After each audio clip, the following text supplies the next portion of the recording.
फक्त मुंब्राच नाही तर संपूर्ण राज्य हिरवं करू, इम्तियाज जलील यांच्या वक्तव्यावरून भाजप नेत्यांची टीका. हिरव्या सापांना दफन करण्याचा कार्यक्रम हिंदू करतील, नितेश राणेंची टीका.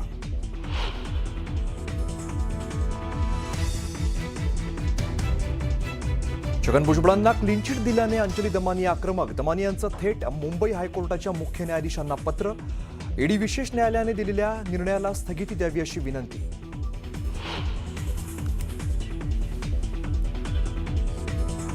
कल्याण डोंबिवलीतील ठाकरेंच्या सेनेचे 4 नगरसेवक नॉट रिचेबल.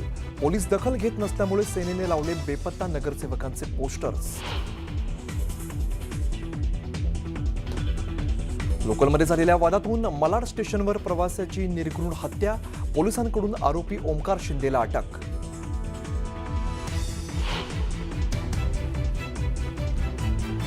धाराशिवमध्ये शिवसेनेच्या एबी फॉर्म वाटपावरून वाद.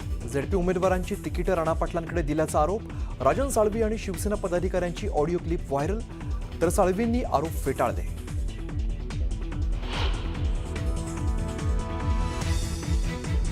नाशिकमधून निघालेलं लाल वादळ मुंबईच्या दिशेने. शेतकऱ्यांच्या मागण्यांसाठी माकप आणि किसान सभेच्या नेतृत्वात मोर्चा. हजारो शेतकरी सहभागी.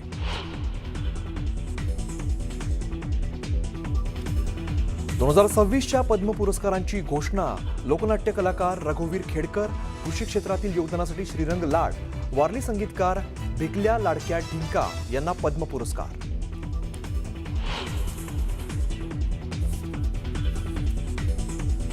नांदेडमध्ये शीख धर्मियांकडून हिंद दी चादर याचं आयोजन. मुख्यमंत्री फडणवीस, अजित पवार कार्यक्रमाला उपस्थित. आणि मुंबई पुणे एक्सप्रेसवेवर आजही मोठ्या प्रमाणात वाहतूक कोंडी. 20-20 मिनिटांचा ब्लॉक घेऊन कोंडी फोडण्याचा पोलिसांचा प्रयत्न.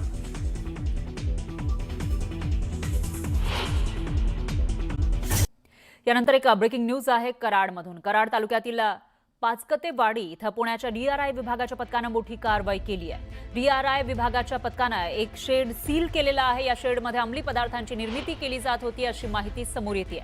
या ठिकाणी ड्रग्ज तयार केले जात असल्याची चर्चा होती आणि त्यानंतर आता या ठिकाणी कारवाई करण्यात आली आहे. एक शेड फक्त आणि त्या शेडमध्ये ड्रग्जची निर्मिती केली जात होती. जेव्हा याची माहिती डीआरआयला मिळाली त्यानंतर सातारा जिल्ह्यातल्या या कराडमधल्या शेडवर कारवाई करण्यात आली आहे आणि अंमली पदार्थ सुद्धा सील केल्याची माहिती समोर येते. जप्त केलेत आणि हे शेड सील करण्यात आलेलं आहे. तर साताऱ्यामधली ही दुसरी एक मोठी कारवाई म्हणावी लागेल.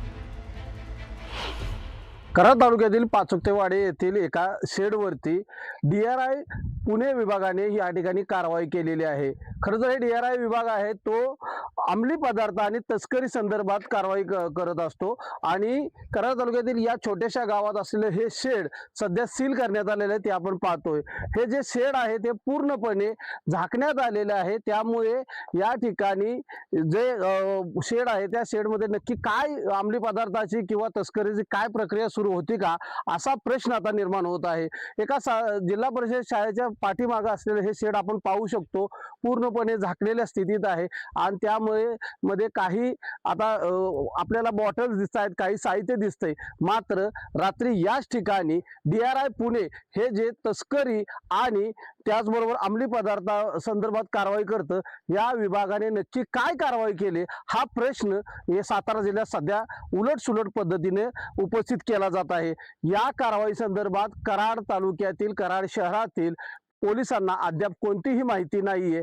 त्यामुळे हा प्रश्न मोठ्या प्रमाणात नागरिकांच्या मध्ये सातारा जिल्ह्यात उलटसुलट पद्धतीने उपस्थित केला जात आहे. नक्की काय कारवाई झाली, यामध्ये किती जणांना अटक केलेली आहे आणि किती मुद्देमाल ताब्यात घेतलेला आहे या संदर्भात सध्या सातारकरांच्या मनात या कारवाईवर मोठी साशंकता आणि उलटसुलट चर्चा असल्याचं पाहायला मिळत आहे. न्यूज 18 मराठीसाठी विशाल पाटील, पाचुकतेवाडी, कराड, सातारा. तर ही थेट दृश्य आपण बघू शकतोय नांदेड मधली. या ठिकाणी गुरु दी चादर हा कार्यक्रम आयोजित करण्यात आला आहे. गुरु गोविंद साहेब यांची 350वी जयंती साजरी केली जाते आणि त्यानिमित्त इथं गुरु दी चादर हा कार्यक्रम आयोजित करण्यात आला आहे आणि यासाठी राज्याचे मुख्यमंत्री फडणवीस पोहोचले त्यावेळची ही दृश्य आपण बघू शकतोय. तर नांदेडमध्ये एक प्रसिद्ध गुरुद्वारा आहे आणि या ठिकाणी हा कार्यक्रम आयोजित करण्यात आलाय.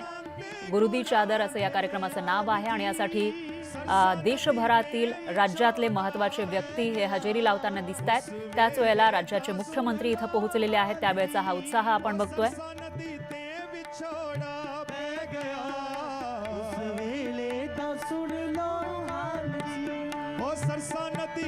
गुरु तेग बहादूर साहिब यांचं 350वं शहीदी समागम वर्ष आहे. नांदेडमध्ये शीख धर्मियांकडून हिंद दी चादरचं आयोजन करण्यात आलं आहे आणि त्याच कार्यक्रमासाठी मुख्यमंत्री फडणवीस इथं उपस्थित आहेत. मान्यवरांचा धार्मिक गुरूंच्या उपस्थितीमध्ये हा अविस्मरणीय सोहळा संपन्न होतोय.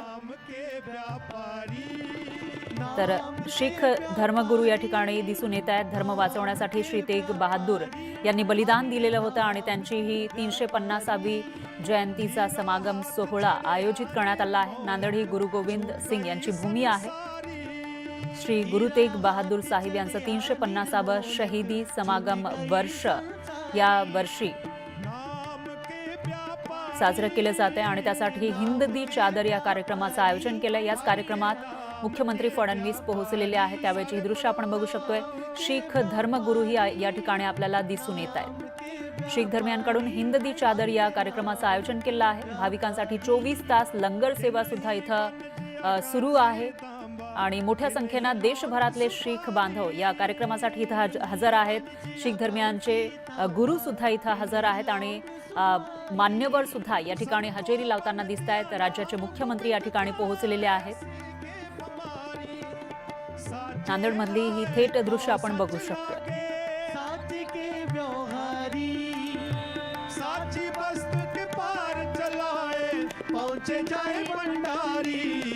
नाम के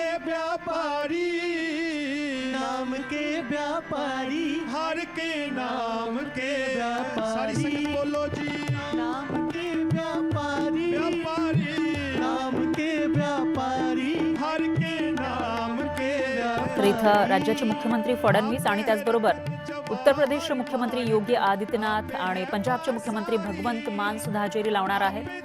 5 राज्यांचे मुख्यमंत्री या ठिकाणी हजेरी लावणार आहेत. एक उत्साहाचं वातावरण इथं पाहायला मिळत आहे आणि देशभरातले शीख बांधव सुद्धा या ठिकाणी उपस्थित आहेत.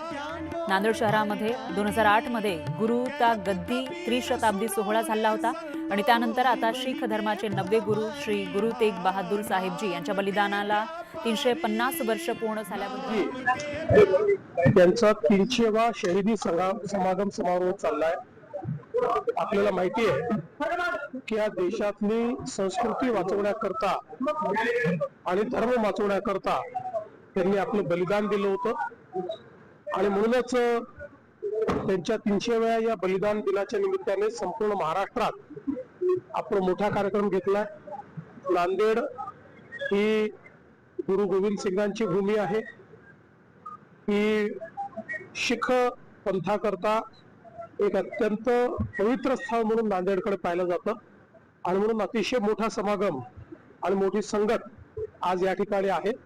त्या संगतमध्ये सहभागी होण्याकरता आणि श्री गुरु ग्रंथ साहिब यांचं दर्शन घेण्याकरता मी आलेलो आहे. तर मुख्यमंत्री फडणवीसांची ही प्रतिक्रिया आलेली आहे. या ठिकाणी हा जो समागम सोहळा आयोजित करण्यात आलाय तिथं मी आलेलो आहे आणि दर्शन घेत असल्याचं त्यांनी सांगितलंय.